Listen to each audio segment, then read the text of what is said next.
Hello everyone, a very good morning to all of you. Prep IAS पे आपका स्वागत है। तो आज है 17 सितंबर और आज के डेली टारगेट्स में आपको देने से पहले हम थोड़े प्रीवियस ईयर क्वेश्चन देखते हैं मेंस के। अब मैं होप कर रहा हूं कि आपने ये जो एक्सरसाइज आपने प्रीलिम्स के लिए की होगी। अगर नहीं की आपने पॉलिटी के क्वेश्चंस के लिए प्रीलिम्स के लिए, तो टेंशन नहीं लेना। अभी हमारे चैनल पे कुछ दिन बाद जो है, अभी तो इकोनॉमिक्स का प्रीवियस ईयर क्वेश्चन का जो है एक टाइप से एनालिसिस टाइप चल रहा है। कुछ दिन बाद जो है सौरभ सर लेंगे फॉर पॉलिटी, जो प्रीवियस ईयर प्रीलिम्स के क्वेश्चन है, ठीक है। पर मेंस का नहीं है। तो इससे पहले मेंस के मैंने काफी पोर्शन का क्वेश्चन जो आपने जितना पढ़ लिया था वहां तक का मैंने एक बार आपको क्वेश्चंस दे दिए थे, दिखाए थे, डिस्कस किए थे कि क्या कर सकते हैं, कैसे कर सकते हैं, राइट। और मैंने ये भी बताया था आपको कि उनमें से एक एक क्वेश्चन उठा उठा के आप आंसर राइटिंग प्रैक्टिस करते जाइए, ठीक है। मतलब आंसर राइटिंग प्रैक्टिस करना है तो इससे बेटर कुछ नहीं हो सकता कि आप प्रीवियस ईयर क्वेश्चन उठा के आंसर राइटिंग प्रैक्टिस करिए, ठीक है। तो आज हम कुछ और क्वेश्चन देखते हैं। और ये क्वेश्चन देख के पहली चीज तो हमें समझना है क्वेश्चन कहाँ से आते हैं, कैसे आते हैं और कैसे उनको टैकल करेंगे। पहली चीज ये है, हो सकता है कंटेंट ना हो, क्योंकि कुछ चीजों में जो है आपको स्टैटिक के साथ साथ करंट की भी नॉलेज होनी चाहिए और वो पास्ट ईयर के करंट अफेयर्स पे बेस्ड है। तो वो इशू नहीं है।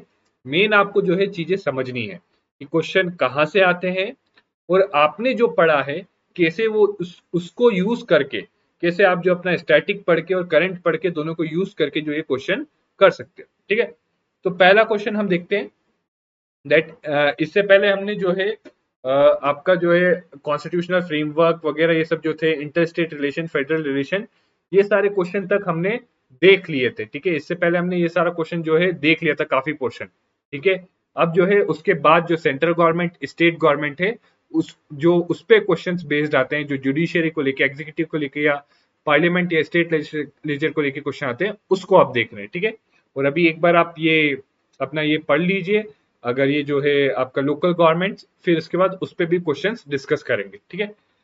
तो पहले हम क्वेश्चंस फटाफट देख लेंगे, उसके बाद जो है हम आपको टारगेट्स देंगे, ठीक है। नाउ पहला है on the president's power of pardoning power. अगर आप ये क्वेश्चन देखोगे तो ये प्रेसिडेंट की पार्डनिंग पावर पे है।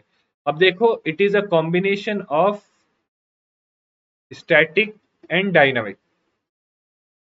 तो उस टाइम बेसिकली काफी इशू चल रहा था कि प्रेसिडेंट के पास जो पावर है to pardon someone, to commute death sentences, ठीक है। तो अब आपको स्टैटिक पता होना चाहिए, आर्टिकल 72 के अंदर ये पावर है। तो जब आप अगर इंट्रोडक्शन लिखते हो और अगर आर्टिकल 72 के अंदर प्रेसिडेंट के पास ये पावर लिखोगे तो it would give a good impression. बाकी स्टैटिक में काफी जो डायनामिक पोर्शन इसका ये था कि 2014 के टाइम में बड़ी डिस्कशन हो रही थी इस पावर के अकॉर्डिंग, और बड़ा इशू आया था कि बहुत लंबा लंबा डिले होता है इस पावर में, इसलिए कोई टाइम लिमिट होनी चाहिए। तो आप समझ रहे हो, इशू को स्टैटिक पार्ट से लिंक करके यूपीएससी ने क्वेश्चन पूछा है और आपसे पूछा है एनालाइज, ठीक है। तो इसीलिए जो आप मैगजीन में जो करंट अफेयर्स पढ़ रहे हो ना, उसको लिंक करिए, उसको लिंक करिए। अदरवाइज जब तक आप जब भी मैं बोलता हूँ कि स्टैटिक को डायनामिक से लिंक करिए और डायनामिक को स्टैटिक से लिंक करिए, तभी आप जो है इस टाइप के क्वेश्चन के आंसर कर पाओगे। जैसे अभी भी जो आप जैसे डायनामिक पढ़ोगे तो कई इश्यूज आ रहे होंगे पॉलिटी के, जैसे पॉलिटी पढ़ा होगा तो कई इश्यूज, तो उसका कुछ स्टैटिक पोर्शन भी होगा। तो वो स्टैटिक पोर्शन जरूर देखिए कि क्या आर्टिकल है, क्या प्रोविजन है, ठीक है। नाउ अगला ये भी 2014 का है, एंड लेट्स सी। ये देखो, साइज ऑफ कैबिनेट के बारे में अगर आप सब जानते होंगे, 2014 में लोकसभा के क्या हुए थे, इलेक्शंस, ठीक है। 2014 में लोकसभा इलेक्शंस हुए थे, ठीक है। और इलेक्शंस होते हैं तो नई गवर्नमेंट बनती है, नई गवर्नमेंट नई कैबिनेट बनती है। और तब ये इशू उठा था कि जो कैबिनेट है इसका साइज कितना होना चाहिए। तो ये करंट अफेयर्स बेस्ड क्वेश्चन है, ठीक है। अब इस टाइप के क्वेश्चन को कैसे टैकल करोगे, तो ये देखो, इससे ये भी समझो कि कैसे स्टैटिक से लिंक्ड है। स्टैटिक से लिंक्ड एक इशू आया करंट में कि साइज कितना होना चाहिए कैबिनेट का, राइट। स्टैटिक पार्ट ये है कि आपको पता होना चाहिए कि 91st कॉन्स्टिट्यूशनल अमेंडमेंट एक्ट ने काउंसिल ऑफ मिनिस्टर्स का साइज कितना स्पेसिफाई किया है, कि कितना होना चाहिए वो स्पेसिफाई किया है। पर कैबिनेट का साइज कितना होना चाहिए ये स्पेसिफाई नहीं किया गया, ठीक है। तो ये पार्ट स्टैटिक है। बट करंट का पार्ट यही कि कितना साइज है। तो उसमें बहुत सारे आर्टिकल्स आए होंगे उस वक्त, जब ये इशू आया होगा तो उसमें बहुत सारे आर्टिकल्स आएंगे। कुछ आर्टिकल्स में तब आप नोट बनाओगे कि साइज ऑफ द कैबिनेट कितना होना चाहिए, ठीक है। उसमें arguments for a bigger size, arguments for a smaller size, और कुछ एग्जांपल्स वगैरह भी उठा सकते हो, तो वहां से उठाते रहना, ठीक है। इस तरीके से आपको जो है इस टाइप के इश्यूज के जो स्ट्रांगली लिंक्ड है स्टैटिक पार्ट से, उसके नोट्स बनाने, ठीक है। तो ये भी आपका जो है करंट अफेयर्स बेस्ड डायनामिक या करंट अफेयर्स बेस्ड क्वेश्चन था, ठीक है। अगला है individual parliamentarians role in as national law maker is decline which in turn has adversely impacted quality of debates and their outcomes. ठीक है, तो ये 2019 में आया। तो अगेन इसमें दोनों पोर्शन, इसमें डायनामिक ये है कि वहां देखा गया कि रोल डिक्लाइन में क्यों, क्योंकि इंडिया में पार्टी सिस्टम बहुत स्ट्रांग है, राइट। कोई एंटी डिफेक्शन के अंदर या जो भी आपके जो पार्टी डिसिप्लिन है, अगर उसके अगेंस्ट जाएगा तो उसको निकाल देते हैं बाहर, राइट। हर लॉ मेकर को क्या है, जो पार्टी ने बोला है वही करना होता है, राइट। तो इस टाइप से ये 2019 में आया था, ये इशू भी रेज हुआ था और कहा गया था कि एंटी डिफेक्शन को चेंज करना चाहिए। इनफैक्ट ये एक बार पहले सेम टाइप का क्वेश्चन, सेम थीम पे, कि जो एंटी डिफेक्शन जो है इंडिविजुअल लॉ मेकर्स का रोल लिमिट करता है, सेम थीम पे क्वेश्चन एक बार आया था। ठीक है, तो इस टाइप से आप देख सकते हो एक चीज की थीम भी रिपीट होती है। तो ये भी कहीं ना कहीं आपका डायनामिक प्लस स्टैटिक है। ठीक है, अगर यहाँ का दिख नहीं रहा होगा तो लेट मी जस्ट, ताकि आपको अच्छे से दिखे। तो this is somewhere or other it is dynamic plus static. ठीक है, नाउ अगला क्वेश्चन देखो, why do you think committees are considered useful for parliamentary work, discuss in this context role of estimates committee. तो ये सारे तो dynamic static थे, this is purely static, this is purely static. Okay, अब देखो इसमें किसके बारे में पूछा है, एस्टिमेट्स कमिटी। अगर आपको याद हो, मैंने आपको बोला था 3 या 4 इंपॉर्टेंट कमिटीज है अभी, estimates, public account committee, departmentally related standing committees और कमिटी ऑन पब्लिक अंडरटेकिंग। इनको भी प्लीज ध्यान से पढ़ना, इन पे क्वेश्चन आने की पॉसिबिलिटी है। तो आई होप आप समझ रहे होगे, लक्ष्मीकांत पढ़ा होगा तो ये क्वेश्चन आप कर सकते हो। ठीक है, अगला है over the use of EVMs. तो ये एक डायनामिक पार्ट है। ठीक है, डायनामिक पर इसका स्टैटिक देखो, challenges before election commission of India. तो ये कुछ स्टैटिक पोर्शन है कि आपको इलेक्शन कमीशन के क्या चैलेंजेस हैं, right, to ensure trustworthy elections. ये कहीं ना कहीं थोड़ा बहुत आपको जो है इलेक्शन कमीशन का स्टैटिक पता होना चाहिए, तभी आप इस टाइप के डायनामिक नेचर के क्वेश्चन को जो है आप रिजॉल्व कर सकते हो। ठीक है, next is simultaneous election to Lok Sabha and state assemblies will limit the amount of money spent in election. तो simultaneous election, this is purely dynamic। पर ऐसा है, इस डायनामिक को भी आंसर करने के लिए अगर आपको स्टैटिक एस्पेक्ट्स पता होते तो आप इसको बेटर वे में आंसर कर पाते। बट अगेन ये मेजरली डायनामिक क्वेश्चन, क्योंकि साइमल्टेनियस इलेक्शंस 2017 में काफी न्यूज में था, right. It was very much in news in simultaneous election was very much in news in 2017। तो इसीलिए उस पर एक क्वेश्चन है। आई होप इससे आप समझ रहे होगे कि आपको करंट अफेयर्स में क्या पढ़ना है। ठीक है, next is to enhance the quality of democracy in India, election commission had proposed electoral reforms in 2016। और ये क्वेश्चन दे दिया उस पर 2017 में, राइट। सो क्या रिफॉर्म्स थे आपको पता होना चाहिए, रिपोर्ट आती, again a bit dynamic question, right. और कैसे वो जो है सक्सेसफुल बनाएंगे डेमोक्रेसी को, again a dynamic question. But एक चीज देखो, थीम आप देख रहे हो, थीम क्या है, क्वालिटी ऑफ डेमोक्रेसी, डेमोक्रेसी के ऊपर और इलेक्शंस। तो democracy and elections are a repeated theme, democracy and elections, ये क्या है, ये एक बहुत रिपीटेड थीम है। तो अगर करंट अफेयर्स में कुछ भी आर्टिकल आए डेमोक्रेसी या इलेक्शन पे, प्लीज उसे बहुत अच्छे से पढ़ना है और उस पर नोट्स बनाए। ठीक है, अगला देखते हैं, the Indian constitution has provisions for holding joint session, right. So enumerate the occasions, कब ज्वाइंट सेशन होगा और कब नहीं हो सकता, राइट, 2017 में। This is purely static, purely static question है। ठीक है, ये क्वेश्चन आपका प्योरली स्टैटिक है। तो आई होप इससे आपको कुछ आइडिया लगा होगा कि जब करंट अफेयर्स पढ़ रहे हो तो किस टाइप की चीजों को देखना है, और जब आप जो है स्टैटिक में भी किस टाइप की चीजों पे क्वेश्चन आता है, तो उस टाइप किस टाइप की थीम्स पे क्वेश्चन आता है, तो उस टाइप की चीजों को पढ़ना है आपको। ठीक है, नाउ लास्ट ये प्रिविलेजेस पे है। Again this is a combination of dynamic plus static. देखो स्टैटिक पोर्शन ये आपको पता होना चाहिए कि हमारे जो कॉन्स्टिट्यूशन में आर्टिकल 105 में क्या प्रिविलेज दिए हुए हैं, और अपार्ट फ्रॉम कॉन्स्टिट्यूशन और कहां कहां से जो है सोर्सेज ऑफ प्रिविलेजेस हैं।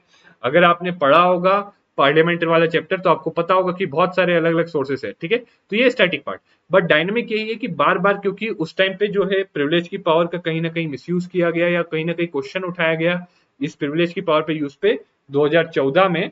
तो इसीलिए इस पे क्वेश्चन, इस पे जो है आपसे ये क्वेश्चन पूछ लिया गया और बोला गया कि क्या हमें इसको कोडिफाई करना चाहिए या नहीं करना चाहिए, ठीक है, इस पे क्वेश्चन है। तो ये इस टाइप से आप समझ सकते हो कि जो भी क्वेश्चन पॉलिटी में आते हैं मेंस में, ठीक है, वो डायनामिक और स्टैटिक को लिंक करके दिया जाता है, या तो प्योरली डायनामिक। और देखो कुछ क्वेश्चंस जैसे यहाँ पे जो है आपका एस्टिमेट्स कमेटी पे या यहाँ पे ज्वाइंट सिटिंग पे, कुछ क्वेश्चंस आपके जो है स्टैटिक पोर्शन से भी आ सकते हैं, इसलिए ऐसा नहीं कि सिर्फ स्टैटिक पोर्शन छोड़ दो सिर्फ डायनामिक पढ़ो, दोनों को पढ़ना है अच्छे से, ठीक है। तो ये अभी कुछ क्वेश्चंस हमने डिस्कस कर लिए हैं, ठीक है। इसके बाद कल या परसों या अगले दिन जो है हम कुछ और क्वेश्चंस डिस्कस करेंगे, ठीक है। तो टारगेट 1 आपका पॉलिटी एंड गवर्नेंस का सो ये कंप्लीट हो चुका है। आई होप आपने यहां तक कंप्लीट। देखो एक और चीज, 2019 में इस पे क्वेश्चन आ रखा है, 2019 में अटॉर्नी जनरल ऑफ इंडिया पे क्वेश्चन आ रखा है, ठीक है। सो बट वो आगे हम जब डिस्कस करेंगे तो वो क्वेश्चन देखेंगे, राइट। अब देखिए पार्ट 8 कॉन्स्टिट्यूशनल बॉडीज, लक्ष्मीकांत का नॉन कॉन्स्टिट्यूशनल बॉडीज आपको करना है, ठीक है। अब इसमें आज आपको करना है NITI Aayog, national human rights commission, state human rights commission, CIC और स्टेट इंफॉर्मेशन कमीशन। नाउ ये और ये दोनों, these are very very very important, these both. क्यों? नीति आयोग भी इंपॉर्टेंट है पर नीति आयोग इतना नहीं है क्योंकि उसमें अभी रिसेंटली कोई डेवलपमेंट नहीं हुआ। पर अगर एनएचआरसी ह्यूमन राइट्स कमीशन की बात की जाए, स्टेट ह्यूमन राइट्स कमीशन की बात की जाए, तो रिसेंटली ये सब जो है स्टैट्यूटरी पार्लियामेंट के एक्ट से बनी है और उसके एक्ट में रिसेंटली अमेंडमेंट किया गया है एनएचआरसी के एक्ट में। तो प्लीज दोनों में इसी तरीके से सेंट्रल इंफॉर्मेशन कमीशन का जो आरटीआई एक्ट है जिसके अंडर ये बनी है उसमें भी अमेंडमेंट किया गया। सो प्लीज जो अमेंडमेंट्स हुए हैं रिसेंट अमेंडमेंट्स हुए हैं, I am specifying it very clearly here, in चारों बॉडीज में जो रिसेंट अमेंडमेंट्स हुए हैं उनको प्लीज देखना क्योंकि उनपे क्वेश्चन बनने की हाई प्रोबेबिलिटी, ठीक है। बाकी नीति आयोग को तो अच्छे से देखना ही है। तो आज आपको ये करने हैं 5 चैप्टर्स, ठीक है। आज आपको ये 5 चैप्टर्स करने हैं, ओके। बाकी जब आप पढ़ रहे हो तो ऑब्वियसली नॉन कॉन्स्टिट्यूशनल बॉडीज पे तो उनका composition, appointment, removal, provision to ensure independence, powers, function जो मेजर वो देखना है, और रोल, इंपॉर्टेंस और सिग्निफिकेंस स्पेशली एनएचआरसी के केस में और सेंट्रल इंफॉर्मेशन कमीशन के केस में बहुत इंपॉर्टेंट हो जाता है। प्लस जो अभी मैंने बोला इनके केस में इनके रिसेंट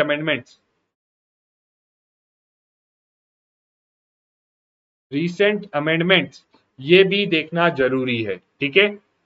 लास्टली आपको जो है प्लेलिस्ट में चैप्टर नंबर 29 एंड 30 भी देखना जरूरी है, 29 एंड 30 और नॉन कॉन्स्टिट्यूशनल बॉडीज ये भी देखना जरूरी है, ठीक है।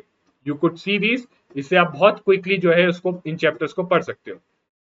बाकी करंट अफेयर्स में डेली न्यूज एनालिसिस देखना है हिंदू में, राइट, इंपॉर्टेंट आर्टिकल्स पढ़ने हैं, और जून का economy section, so I am giving you extra time, but please अच्छे से करना है इकोनॉमी सेक्शन, उसको पढ़ो। आर्टिकल पढ़ा, कुछ स्टैटिक लिंक दिखता है तो वो स्टैटिक लिंक जाके बुक में खोल के या गूगल में देखो, वो सर्च करके, ठीक है। But do link dynamic to static, static to dynamic. यहाँ पे देखो जब मैंने आपको बोला इनका जो है रिसेंट अमेंडमेंट भी पढ़ना है, that is linking static to dynamic, ठीक है। देखो यहाँ पे आपको ये भी समझना है कि किस तरीके से आप पढ़ सकते हो मोस्ट इफेक्टिव वे में। तो यहाँ पे हम कर रहे हैं स्टैटिक को डायनामिक से लिंक, और यहाँ पे जब मैं बोलता हूँ जून में कुछ भी आपको स्टैटिक चीज आई है उसको जो है जाके बुक में पढ़ो या गूगल में देखो, तो हम यहाँ डायनामिक को स्टैटिक से लिंक करें, ठीक है। बाकी थर्ड जो टारगेट आपका होता है ऑप्शनल सब्जेक्ट, तो ये भी आपको कवर करना है, ओके। और रिमाइंडर्स आपके लिए यही है, प्रीवियस ईयर क्वेश्चंस प्रीलिम्स और मेंस के और सिलेबस में जरूर जो भी आता है वो पढ़ना है, ठीक है।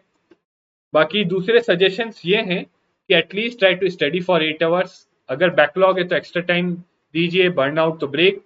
और एक और सजेशन आपको देता हूं मैं आंसर राइटिंग के लिए, बिकॉज आंसर राइटिंग बहुत इंपॉर्टेंट स्किल है।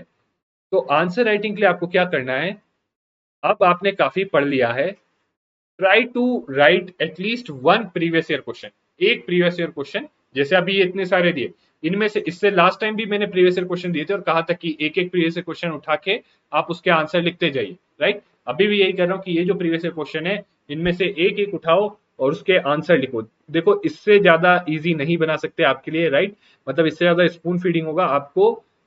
बेसिकली थोड़ा बहुत खुद से भी अगर दिमाग चला के आंसर करोगे प्रीवियस ईयर क्वेश्चन तो आपको एक अंडरस्टैंडिंग डेवलप होगी कि कैसे आप अपनी नॉलेज को, जो चीजें आपने पढ़ी है उसको बेटर वे में यूज कर सकते हो। ठीक है, तो ये एक और सजेशन है आंसर राइटिंग के लिए कि प्रीवियस ईयर क्वेश्चन उठाइए और डेली एक, एटलीस्ट एक लिखने में ज्यादा टाइम नहीं लिखेगा लगेगा। अगर आप रिसर्च करके भी लिखते हो कोई बात नहीं, लिखिए रिसर्च करके, but do right an answer, right, time ज्यादा नहीं लगेगा आपको। ठीक है, lastly do mention your progress in the comments. Okay, comments में अपना प्रोग्रेस जरूर मेंशन करिए, और कोई भी डाउट और क्वेरी हो यहाँ पे पूछ सकते हैं कमेंट्स में, गूगल डाउट फॉर्म में, या मेल कर सकते हैं। ठीक है, we will try our best to respond to all of those. ठीक है, और ये जो पीडीएफ है इसका ये जो आपको डिस्क्रिप्शन में मिल जाएगी। ठीक है, तो thank you very much and see you again tomorrow.